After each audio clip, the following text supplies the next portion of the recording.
Bismillahirrahmanirrahim. Salamun alaikum everyone. I pray to Almighty Allah that all of you are well. Welcome to the day 12 of our journey through the Holy Quran. We are so honored to be reflecting upon the ayahs of the Holy Quran. Without wasting any more time, I would like to welcome our honorable scholar, Sayyid Ali Zaidi, with a loud salawat. Allahumma salli ala Muhammad wa ali Muhammad wa ajil farajahum.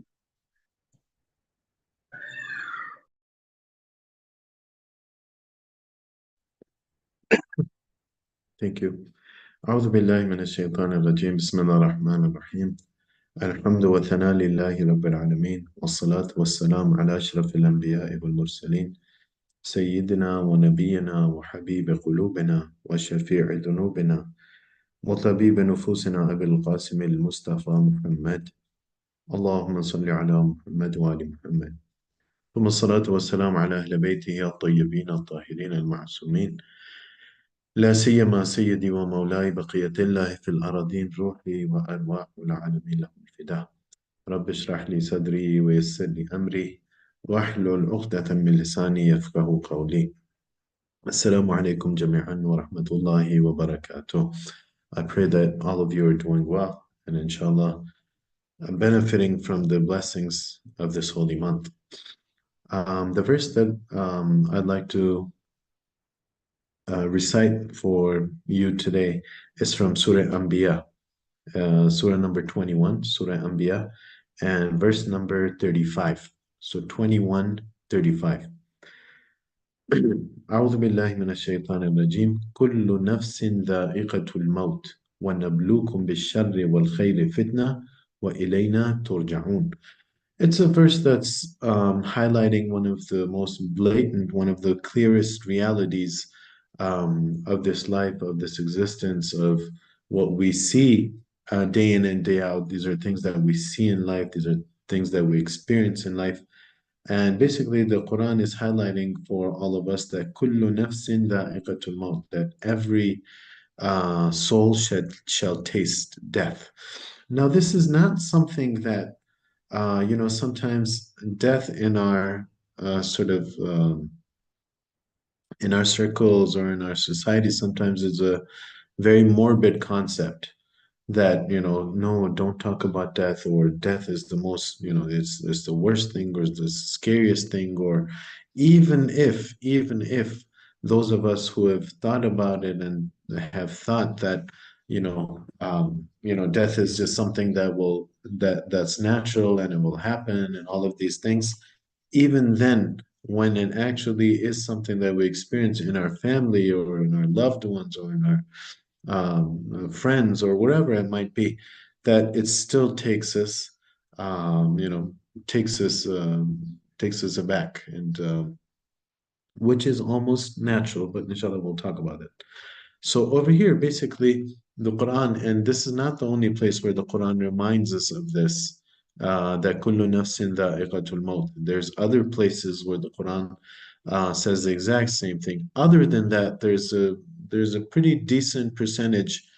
Some people say about 30% of the Quran that talks about the hereafter or the day of judgment and those kind of things. So understanding that the Quran is not, the purpose is not to scare someone. The purpose is not to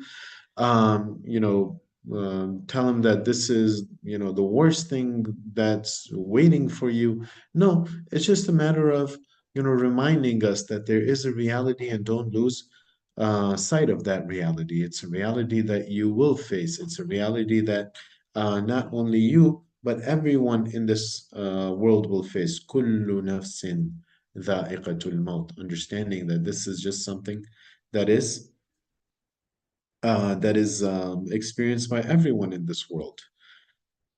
The other thing that's perhaps not mentioned over here is that this is something that is, it's mentioned in the ahadith, in the traditions of the Aimma alayhim salam, where they say that death is just, don't think of it as the end of existence or this or that. It's just merely a bridge going from here to there. Just like before we came into this world, we were in this existence which we thought was the entire existence, and we thought that's how reality was, but it was actually, in the mother's womb, and thought that, because people, the child is alive in there, it's living, but its entire existence, all it knows is that this is what it is, right? The way of eating, the way of being fed, and all of those things are completely different and limited over there. But then when the child comes into this world, it's a completely different world. The breathing starts, and the eating and the drinking and the growing, and the everything is in a different way. So similarly, just how it was easy to go from that sort of domain or realm or whatever you want to existence to come to this one. Similarly, there's another step that will go from here to there. Now, the line that comes after that is where some people might understand from there that this is why death is a bad thing, whereas the reality is death is not a bad thing. And the people who have been able to fulfill the next line that we'll talk about, they look at they actually welcome death. So it says كل نفس ذائقة الموت ونبلوكم بالشر والخير فتنة, and we will test you. وَنَبْلُوكُمْ بِالشَّرِّ, sometimes with shar, as in like difficulty or bad. وَالْخَيْرِ, as in good. Fitna over here is not fitna in the sense that, sometimes we say, oh, people are causing a fitna, not in that sense. Fitna literally over here means, excuse me, means a test, that we will test you with shar, and we will test you with khair. What that means is understanding, and before understanding, looking at this test in the context of the verse. كل نفس ذائقة الموت. It's telling us that every soul will taste death, that this time that we have in this world will come to an end for everyone, for everyone. There's no exceptions to that. Everyone will taste that. وَنَبْلُوكُمْ بِالشَّرِّ وَالْخَيْرِ فِتْنَةً. So understanding this next line in the context of death, that listen, you will taste death, your time in this world will end, and what are you supposed to be doing over here? What is your purpose over here? What is how should you see life? It's saying وَنَبْلُوكُمْ بِالشَّرِّ وَالْخَيْرِ فِتْنَةً, that we will test you. We will test you. Sometimes in this world that you're here, before death comes to you, your life will be a test. وَنَبْلُوكُمْ بِالشَّرِّ وَالْخَيْرِ فِتْنَةً, that you will be tested, sometimes with good, sometimes with bad. Now, sometimes we feel like, as long as Allah subhanahu wa ta'ala keeps giving me the good things, keeps giving me the good things, that I'm doing everything right. I must be doing something great, that Allah subhanahu wa ta'ala keeps giving me these things, and therefore I'm good to go. There's no issue with my life. But as soon as something bad comes, I feel like, I start thinking about, what did I do wrong? Where did I go wrong? That this wrong happened to me, or this bad happened to me. Whereas Allah subhanahu wa ta'ala is trying to tell us that no, it's not always like that. Yes, sometimes the good is a result of what we did, the bad is a result of what we did, but regardless of if it's a result of what we did or not, if it's just something that Allah subhanahu wa ta'ala decided that He wants to test us with. Understanding that, changing this perspective of, if it's something bad, then I must have done bad. If it's something good, then I must have done good. Understanding that if it's good doesn't always mean that Allah is, oh, super happy with me, and if it's bad doesn't always mean that Allah is super upset with me. So being able to see that my purpose over here in this world is to be tested, and sometimes Allah subhanahu wa ta'ala tests with ease, and sometimes He tests with difficulty. Now, the test with difficulty, everyone understands, right? Everyone understands. that when there's a difficulty, whether it's a loss of life, whether it's loss of money, whether it's loss of jobs, whether it's loss of health, i.e., sickness, whatever those difficulties might be, that is something that everyone understands. Okay, this is a test. But what about when we're given blessings? For example, I don't know, you were working at a job and now you found a new job that pays twice as much. Your business was okay and now your business is booming. You didn't have a job and now you got a job. You got promotion in the job. For example, you got recognition at the job. For example, you got a new position. So whatever it might be, whether it's, money, whether it's fame, whether it's recognition, whether it's position, whether it's power, whatever those things might be. Sometimes when I get more of that, I think, okay, you know what? This is really good. I must have been doing the right thing. Whereas Allah subhanahu wa ta'ala, the way He looks at this is He gives people khair, He gives people blessings to test them with those blessings and to be able to see and to be able to test, can this person handle something good? And as we see sometimes in life, that a person gets a little more money or gets a little more fame or gets a little more position or gets, they lose themselves. They don't know, they're not the same person anymore. They think they're all that, and so on and so forth. All those things that come with blessings. And Allah subhanahu wa ta'ala perhaps looks at this person and says that I gave them good, I gave them blessings, but they failed in their test because their blessing, the way we gave, the blessings that we gave them were in a form of a test. And I know now that this person doesn't have the capacity to be able to handle blessings from me. This person loses themselves. This person thinks that they're the center of the universe. This person thinks that they're the one who controls everything. They think, that everyone should be bowing down in front of them just because of a little bit of um, blessings that I gave them. So understanding that being able to see in life that whether it's apparently good or apparently bad, it is a test from Allah subhanahu wa ta'ala. Understanding that any excess blessings that Allah has given me, He has expectations from that. For example, I don't know, I need I don't know, 3 lakhs to run my family, but per month. And Allah gave me this blessing where I have a job which is like, I don't know, 15 lakhs. So I'm like, 12 lakhs in excess. Now, one way I can react to that is, oh, I was able to live in three, but now I have 15, so I have 12 more. So I might as well go, buy new clothes, I used to shop over here, now I can shop over there. I used to shop regular, now I can shop designer. The handbag that I used to carry was this, now I can carry this. The shoes that I used to wear were these, now I can wear these. The car and the house and the this and the that and the glasses and the phones and everything and anything you can imagine, right? This is a person who just because they got a little extra, they thought that this is something that they need to spend on themselves. And once a person goes down that track, now they're wearing different things, they're using different things, they're driving different things, they're living in different neighborhood and so on and so forth.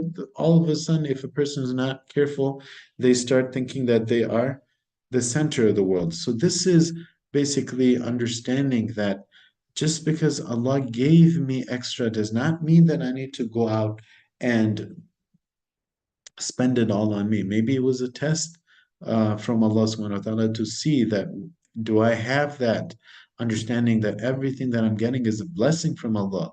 And therefore, my responsibility is to pass these blessings on to others as well. Other than, of course, whatever my needs might be. Do I have the pain for other people just like I have the pain for myself? Do I care about other people's children just like I care about my own? Do I care about their food and their education and their, um, you know, all the necessities just like I care about mine or not? And this is especially when I have excess blessings. Okay, if I have a limited number of blessings, limited money, and I can only sort of provide for my own family, then that's okay. Yeah, there's no test there. But what if the blessings are increased? So understanding it's extremely important for us to be able to see these things, see life from this perspective of what the verse is trying to highlight for us. That kullu nafsin dha'iqatul maut. First of all, let me clarify this. The Quran is telling you and I that whatever you're doing in this world, the account will close. Today, as the hadith says, is a um, day of action and there's no accounting. You can go do whatever you want. You have free will. But tomorrow will be the day of accounting and there will not be any action. At that point, it will be too late. There is no more actions. So, not being scared of this, not taking this as in a negative way, but taking it as an inspiration that, yes, I have time over here. I have Allah with me who loves me, who wants me to succeed, who wants to see me successful, and so on and so forth. And I know that he's told me that the time is limited, and he's told me that there will be tests for me, whether, sometimes it's with wrong things, with the difficulties, sometimes it's with extra blessings. I need to make sure that whether I'm going through difficulty or I'm going through excess ease, I do not lose myself. I do not lose myself. And that's why perhaps it says the last part, وَإِلَيْنَا تُرْجَعُونَ, that at the end of the day, you're going to come back to us. Why are you so worried about what happened in the world? You're going to come back to us. Yes, we gave you family that you loved, and then they left this world. Okay. And then you'll all come back to us. It's not like you're losing them. It's not like you're losing out on something when you leave this world. No, everyone's coming to this world. It's just a little bit of, staying here for a few years and then moving on to where we came from or what we came for. So understanding these things is absolutely essential, and you can see how just such a short verse, there's so much to talk about in there, so much for me to contemplate about, so much for me to think about, so much to me for me to extract from there, so I can inshallah benefit from it. So the verse is saying, "Kullu nafsin dha'iqatul maut," that every nafs will taste death, that there will be no exception to this. وَنَبْلُوكُمْ بِالشَّرِّ وَالْخَيْرِ fitna, and we will test you sometimes with good, sometimes with bad. Just make sure you don't lose yourself. Make sure you don't lose yourself. وَإِلَيْنَا تُرْجَعُونَ, and you will come back to us. إِنَّا لِلَّهِ وَإِنَّا إِلَيْهِ رَاجِعُونَ. You'll come back to us. You belong to us, and you'll come back to us. Yes, we sent you down to this earth for a few years to, just test you a little bit. Um, so inshallah, verses like this, I think are verses that we should, um, you know, keep with us if possible, try to memorize them and contemplate over them, and inshallah, use them as inspirations in our everyday lives. We ask Allah subhanahu wa ta'ala for the sake of this holy month, for the sake of these holy nights. Give us the tawfiq to be able to understand Islam. Oh Allah, don't give us death until we have chosen the right path and inshallah treaded the right path and we become closer to you. We ask you, Allah subhanahu wa ta'ala, for the sake of this holy month, forgive us our sins, the sins of our parents, the sins of all our marhumin. Oh Allah, we ask you for the sake of this holy month to give us the tawfiq to be able to build a relationship with the Quran. We ask you, Allah, for the sake of this holy month, to hasten the reappearance of our Imam and include us amongst his sincerest followers. Wassalamu alaikum wa rahmatullahi wa barakatuh. Jazakallah Sayyid for such insightful reflections. These were very, very beneficial. If anyone has any questions, you can unmute your mics or you can even ask in the chat box.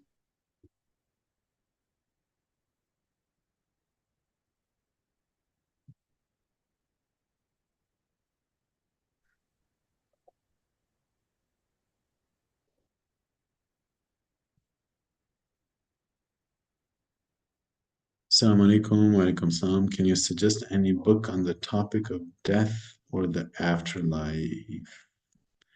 Unfortunately, I'll have to check. I really don't, I'm really bad at this, but I need to keep track of what books have been translated into English or Urdu. So I'll have to check. Um,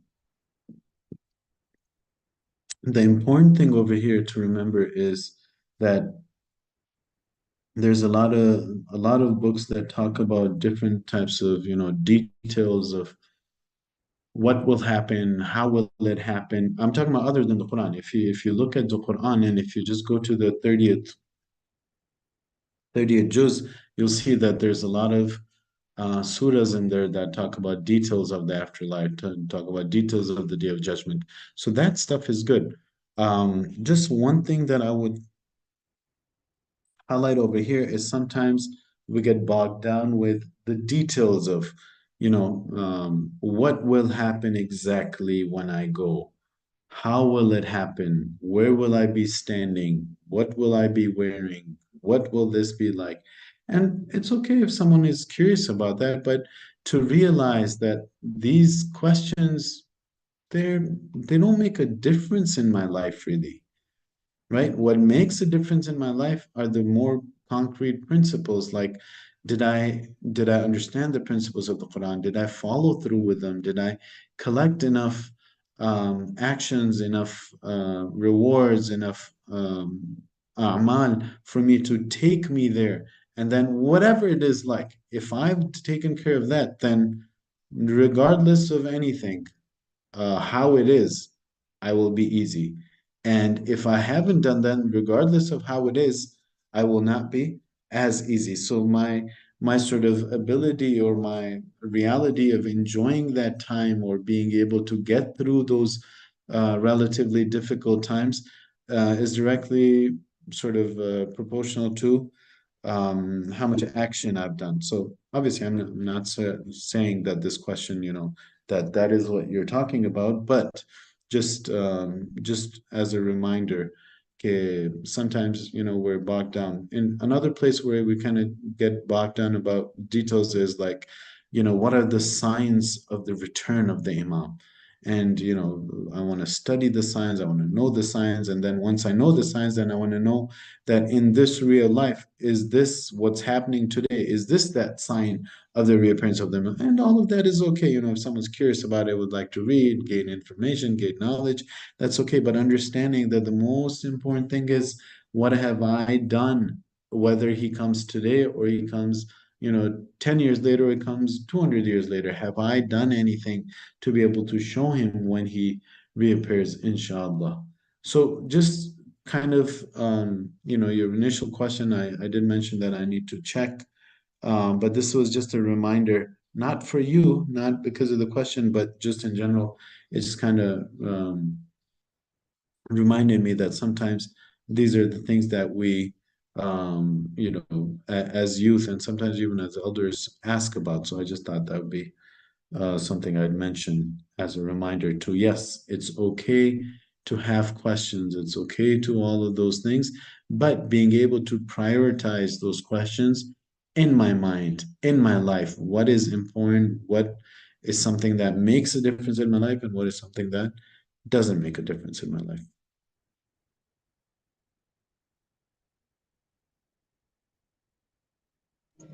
Jazakallah khair. If anyone else has any questions, you can ask.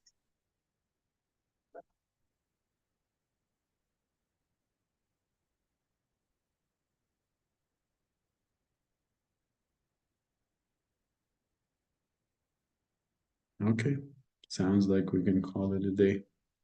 Thank you very much. Please keep the rest of us in your du'as as well. Jazakallah everyone for attending. See you tomorrow, inshallah. Allah Hafiz.